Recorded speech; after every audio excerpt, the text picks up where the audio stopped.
And it's time now for Flashback, a recap of stories that made headlines during the week. And we start off in Monday in Lagos, where 26 persons were rescued after a two-story building collapsed in the early hours of Monday at number 54 Court Street, Cemetery Bus Stop, Oyingbo, Lagos.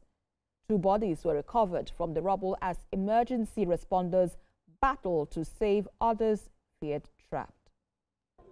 Residents of Cole Street in the Butemeta area of Lagos were jolted from sleep by a thunderous crash. A two-story building had come down.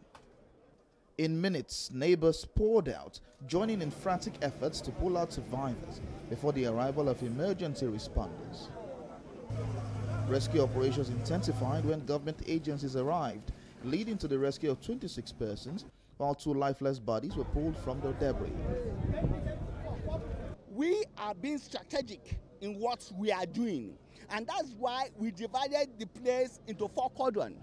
The 2 quadrants you can see is for the storage, and that is what we call our outer quadrant. We and other rescue teams have been here since yesterday night, and we've been doing our rescue mission. The incident is unfortunate. Efforts are being made. It's normally your loved one. You will cry. You will feel for them. But the way we are going about it, everybody trapped inside, if we still have, we'll be rescued. Reports say the building had earlier been marked as distressed, and occupants were warned to vacate, warnings that went unheeded until tragedy struck. TVC News spoke with some residents who questioned the effectiveness of government enforcement, especially in monitoring structurally unsafe buildings. The annoying and the most intriguing part of this thing is that this is a building that has been marked as being distressed by the government years back. And let me shock you. The council chairman himself confirmed that this building has been marked years back. The building control agency has marked this building as being distressed. If you mark a building as being distressed, should it be a building that occupants should be? They are just giving them, maybe they are giving them money to receive the license. They are not educated. So please, I'm begging the Lagos State government to not give any building, construction building in Butemeta. We are tired of this thing in Butemeta. As the operations continued, emergency responders have appealed for calm among affected residents and relatives of victims, urging them to cooperate with rescue teams. Well, Nobel laureate Professor Wole Soyinka on Tuesday announced that the United States of America revoked his visa, making his entry into the country impossible for now. Professor Soyinka said he was unaware of any wrongdoing that could have caused the revocation, and he mentioned that the U.S. consulate informed him of the revocation in a letter dated 23rd of October. The Nobel laureate expressed confusion over the development, and he insists he doesn't have any past criminal record to qualify for the revocation. Somebody who, as I said, even launched the era of Heraclitus in the United States by making permanent resident card non-permanent, showing that no condition is permanent. So I thought I would let all of you know the possible catalogue of my crimes. Only one conviction, which I signed guilty at the airport for carrying a few papers. Otherwise, I don't know what else I could have done. But maybe I've also written plays about Idi Amin. Maybe it's about time also write a play about Donald Trump. When he hears that I'm paying him the same literary compliment as I paid Idi Amin, maybe we will consider a return my results. On Wednesday, President Bola Tinubu ordered a review of the clemency list, removing names of convicts involved in kidnapping, drug offenses, fraud, and other major offenses. In a statement by his special advisor on information and strategy, Bayo Ononuga, President Tinubu signed instruments of clemency and pardon, completing the formal process of exercising his constitutional power of prerogative of Mercy to grant relief to selected individuals convicted of various offences. He says the move follows consultations with the Council of State and wide public opinion on the subject.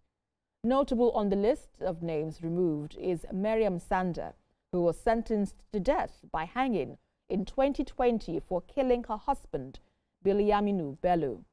Mariam Sander and others previously listed for full pardon now have their sentences reduced or commuted.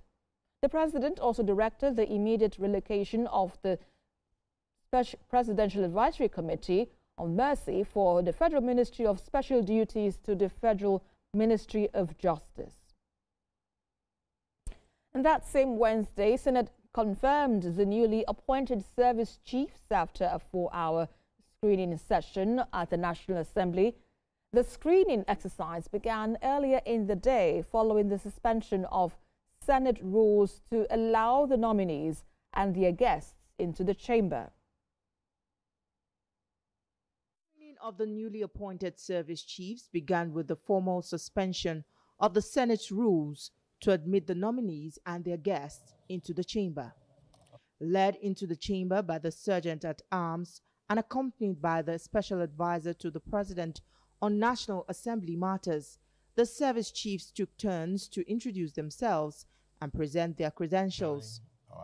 The Chief of Defense Staff, Lieutenant General Olufemi Oluyede, who was previously screened for the position of Chief of Army Staff, was the first to take the stand. He emphasized that security should not be left to the armed forces alone, calling for collective responsibility in safeguarding the nation. There's something special in being a soldier, because as a soldier, what it entails is that you have sacrificed your entire life for others to live. And for you to be a soldier, there's some element of madness. What do I mean by this? For a right-thinking fellow, when there's danger, you are expected to retreat. But for a soldier, you are expected to go forward and face that challenge. Having already undergone earlier confirmation, senators asked him to take a bow without further questioning. Other nominees, including Chief of Army Staff, highlighted the cost of national security, but assured lawmakers of prudent resource management and improved combat readiness of the troops. I intend to improve troops' welfare generally, to enhance the living and working condition of our troops, encouraging financial support and assuring quality access to both health care and education. The radicalization of repentant criminals will be looked into and tweaked. The armed forces is that part of government which you must spend money and hope not to use. If you do not have it, you are a chicken waiting for the hawk to be carried. After a 4-hour screening process, the Senate confirmed the nominees as Chief of Defense Staff and Service Chiefs, expressing confidence in their capacity to tackle Nigeria's complex security challenges. On the whole, we believe that this will renew the hope of Nigerians in respect of restoring security to our nation.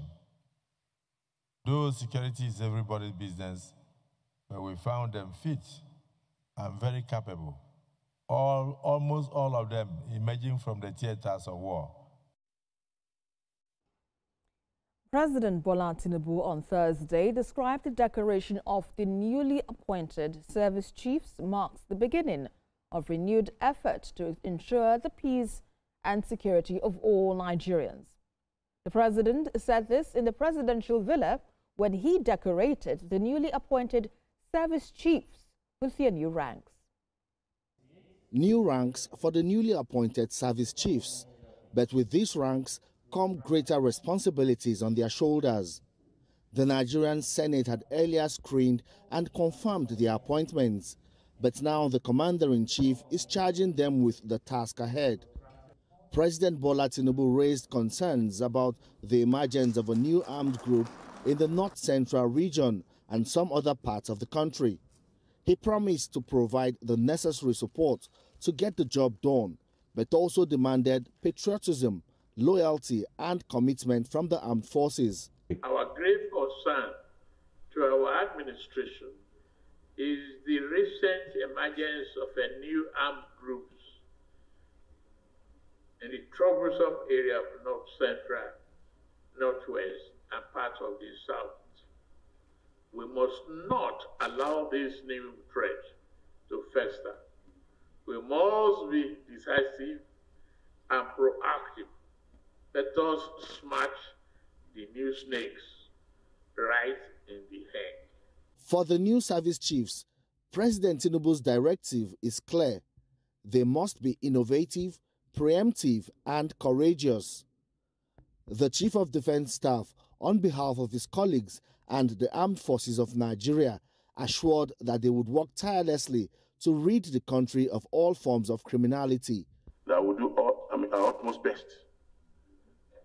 to ensure. And on Friday, a federal high court in Abuja restrained the Independent National Electoral Commission from recognizing the outcome of the forthcoming 2025 National Convention of the People's Democratic Party.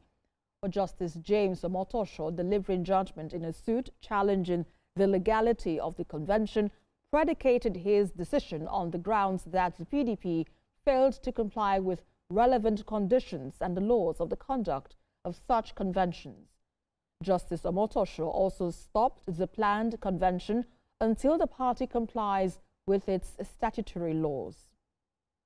The take-home is that political parties, for now, must follow the provisions of the Electoral Act, and that INEC, importantly, has a role to supervise the conduct of conventions of political parties to ensure that they meet up with democratic norms and principles. So we just had the judgment, and as a law-abiding citizens, we have noted it. Not that it has gone down well with us. Definitely, this is not what we expect. We will appeal it, let it be on the record, and that three people cannot subvert democracy. They were just trying to justify the unjustifiable, and of course, praising or celebrating impunity, and of course, interference in the internal affairs of parties, and even placing saboteurs within the realm of political parties. We have been vindicated. Yes. Vindicated that we stood for democracy, we stood to deepen internal democracy in our party, and we stood for the right thing. No amount of advocacy that can withstand a legal fact. We went to court to stop impunity in our party. The problem we have is arbitrariness in our party.